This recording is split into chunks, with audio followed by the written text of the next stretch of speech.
अस्सलाम वालेकुम, मैं हूं आबिद अजीज। आज की इस वीडियो में मैं आपको बताने जा रहा हूं ऑयल एंड गैस प्लांट में जो कॉमन या मेजर हैजर्ड्स होते हैं उनके बारे में। तो चलिए जानते हैं और देखते हैं कि कौन कौन से मेजर या कॉमन हैजर्ड्स होते हैं ऑयल एंड गैस प्लांट में। तो सबसे पहले आ जाता है vehicle transport movement and collision, fire, explosion, high noise, poor housekeeping, excavation, height, pipeline rupture and leaks, high temperature, vibration, cold stress and hypothermia, heat stress and heat stroke, slip, trips and falls, electricity and overhead power lines, chemical and harmful substances, flammable hazardous gases and liquids, radiation exposure, fatigue and stress, poor lighting and visibility, live underground utilities, inadequate maintenance and equipment failure, struck by, caught in, caught between,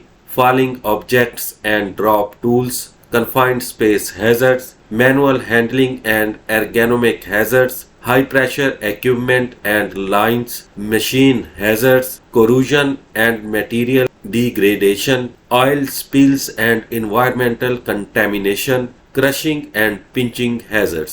ये main और major hazards हैं जो कि oil and gas में होते हैं। I hope कि ये वीडियो आपको अच्छी लगी होगी। अगर वीडियो अच्छी लगी है तो इसको लाइक कर दें और चैनल को भी सब्सक्राइब कर दें ताकि इस तरह की हर नई आने वाली वीडियो का नोटिफिकेशन आपको बर वक्त मिल सके। इसी के साथ ही नेक्स्ट वीडियो तक आबिद अजीज को इजाजत दें। अल्लाह हाफिज।